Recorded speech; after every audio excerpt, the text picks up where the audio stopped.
ఓం శ్రీకృష్ణ పరబ్రహ్మణే నమ. శ్రీమద్భగవద్గీత మరి 18 అధ్యాయాలతో కూడుకున్నటువంటి భగవద్గీతలో మనం సప్తమోధ్యాయాన్ని గురించి చెప్పుకుంటున్నాం. ఇది విజ్ఞాన యోగం అన్నమాట. మరి నిన్న ఏమి చెప్పాడు భగవంతుడు అయినటువంటి కృష్ణుడు అర్జునుడితో అంటే, చతుర్విధా భజంతే మాం జనా సుకృతినో అర్జున. నలుగురు మరి పుణ్యాత్ములైనటువంటి వారు నన్ను సేవిస్తూ ఉంటారు అన్నాడు. ఎవరోళ్ళు? ఆర్త, జిజ్ఞాసు, అర్థార్థి, జ్ఞాని అని. ఆర్త అంటే ఏంటి? ఆపదల్లో చిక్కుకున్నవాడు నన్ను సేవిస్తాడు. దాని తర్వాత జిజ్ఞాసు, జ్ఞానాన్ని తెలుసుకోవాలని కోరిక ఉన్నవాడు నన్ను సేవిస్తాడు. దాని తర్వాత అర్థార్థి, డబ్బును కోరువాడు, సంపదలను కోరుకున్నవాడు కూడా నన్ను సేవిస్తాడు. జ్ఞాని అంటే జ్ఞానవంతుడు కూడా నన్ను సేవిస్తూ ఉంటాడు అన్నాడు. మరి ఇప్పుడే ఈరోజు ఏమంటున్నా అంటే, ఉదారా సర్వ ఏవైతే, ఈ నలుగురు ఉత్తములే అంటున్నాడు. ఉదారా అంటే ఉత్తములే. జ్ఞాని త్వాత్మైవ మే మతం. ఈ జ్ఞాని ఉన్నాడు చూడండి, అతడు నాకు ఆత్మస్వరూపుడు అన్నమాట. నలుగురు ఉత్తములే, వాళ్ళల్లో ఆ జ్ఞాని అనేవాడు నా యొక్క ఆత్మస్వరూపుడు అని భగవంతుడు చెప్తున్నాడు. ఆస్థిత సహియుక్తాత్మ మామేవానుత్తమాంగతిం. అన్ని విధాలా నన్నే పరాంగతిగా ఆశ్రయించుకొని ఉంటాడన్నమాట. ఏ కష్టం వచ్చినా ఏమొచ్చినా కూడా అంతా పరమాత్మేను, ఆయనే నన్ను చూస్తాడు అని నన్నే ఆశ్రయించుకొని ఉంటాడు.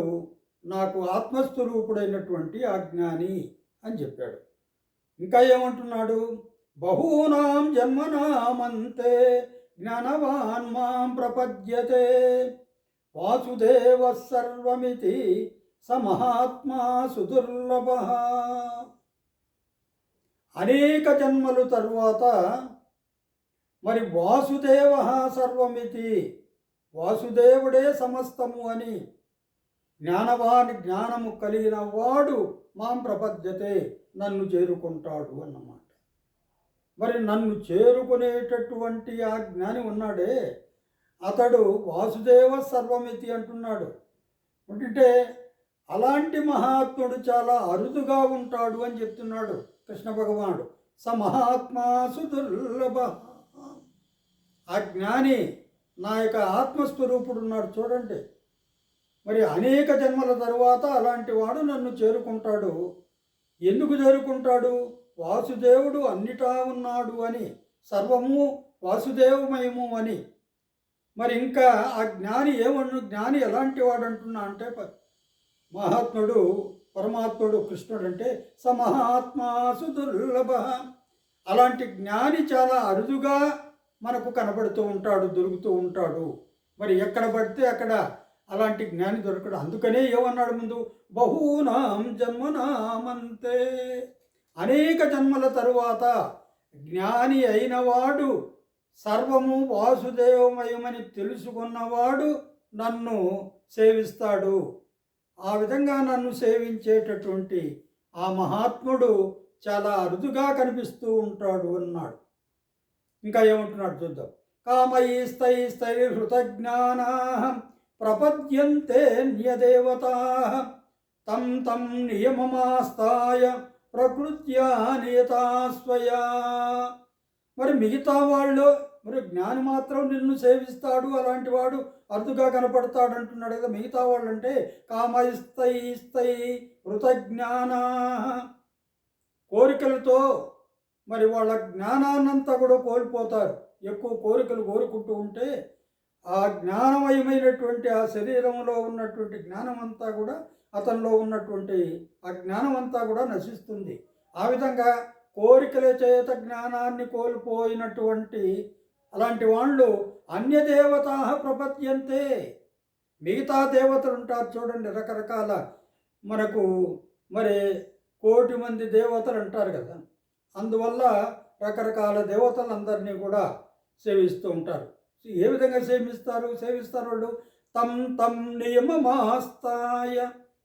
ఒక్కొక్క దేవతను సేవించడానికి ఒక్కొక్క నియమం ఉంటుంది. ఆ నియమాన్ని కొంతమంది తపస్సు చేస్తే దేవతలు మరి ప్రసన్నులవుతారు, కొంతమంది యజ్ఞయాగాదులు చేస్తే ప్రసన్నులవుతారు. ఆ విధంగా తపస్సు చేత కొంతమంది, యజ్ఞయాగాదుల చేత మరి ఈ విధంగా వాళ్ళు ఇతర దేవతలను సేవిస్తూ ఉంటారు. యో యో యాం యాం తనుం భక్త శ్రద్ధయార్చితుమిచ్చతి. అంటే ఏ ఏ రూపాన్ని ఆరాధిస్తే వారికి ఆ దేవత ఎందే విశ్వాసం ఉంటుంది అన్నమాట. చాలామంది మేము ఫలానా దేవుని భక్తులము అని కూడా చెప్పుకుంటూ ఉంటారు. మా ఇలవేలుపు మరి సాక్షాత్తు ఆ వెంకటాద్రివాసు నాథుడైనటువంటి ఆ వెంకటేశ్వర స్వామి మా కులదైవం అని కొంతమంది చెప్పుకుంటారు. మాకు ఆ విజయవాడ కనకదుర్గమ్మ కులదైవం అని చెప్పుకుంటారు. ఇంకా రకరకాలుగా నృసింహస్వామి, రకరకాల దేవతలంతా కూడా మాకు కులదైవాలు అని చెప్పేసి ఆయా శరీరాలను వాళ్ళు పూజిస్తూ ఉంటారు. తస్యాచలాం శ్రద్ధాం తామేవ విదదామ్యహం. వాళ్ళు ఏ ఏ దేవతలను ఆ విధంగా కొలిసినా మరి వాళ్లకు కావలసినటువంటి ఆ ఫలితాన్ని మరి వరాలను నేనే ఇస్తూ ఉంటాను. ఆ శ్రద్ధను కూడా, ఆ దేవతలను ఆరాధించేటటువంటి శ్రద్ధను కూడా నేను వాళ్ళకే కలుగు చేస్తూ ఉంటాను అన్నాడు. సతయా శ్రద్ధయా యుక్త తస్యారాధనమిహతే. నేనిచ్చినటువంటి ఆ భక్తులకు శ్రద్ధ ఉంది కదా, ఆ శ్రద్ధతో వాళ్ళు కూడిన వారై తస్యారాధనమిహతే, వాళ్ళు ఎన్నుకొన్నటువంటి, వాళ్ళు నమ్మినటువంటి దేవుణ్ణి వాళ్ళు కొలుస్తూ ఉంటారు. లభతే చ తతకామాన్ మయైవ విహితాన్ హితాన్. మరి అక్కడ వాళ్ళు కోరుకున్నటువంటి రకరకాల కోరికలను వాళ్ళు పొందుతూ ఉంటారు.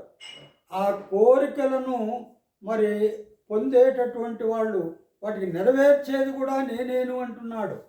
మయైవ విహితాన్ హితాన్, నేనే వాళ్ళ యొక్క కోరికలు నెరవేరుస్తూ ఉంటాను. అంటే అన్ని చోట్ల నేను ఉంటాను కాబట్టి, వాళ్ళు ఏ ఏ దేవతలను కొలిసినా ఆ దేవతల్లో ఉండేది నేనే కాబట్టి మరి వాళ్ళు కోరుకున్నటువంటి కోరికలన్నింటినీ కూడా నేను ఇస్తూ ఉంటాను అని. అంతవంతు ఫలం తేషాం తద్భవత్యల్పమేధసాం దేవాన్ దేవయజో యాంతి మద్భక్తా యాంతి మామపి. మరి ఈ విధంగా అంతవత్తు ఫలం తేషాం తద్భవత్యల్పమేధసాం. అల్పమేధసం అంటే వాళ్ళు స్వల్ప జ్ఞానం కలిగిన వాళ్ళు, ఆ స్వల్ప జ్ఞానులైనటువంటి అలాంటి ఆ దేవతారాధనకు ఆయా దేవతలను నన్ను ఉపాసించిన వాళ్ళు నన్ను పొందుతారు అన్నమాట. మరి వాళ్ళతో పాటు మరి ఆ ఉపాసన చేస్తుంటే నన్ను కూడా వాళ్ళు పొందుతారు.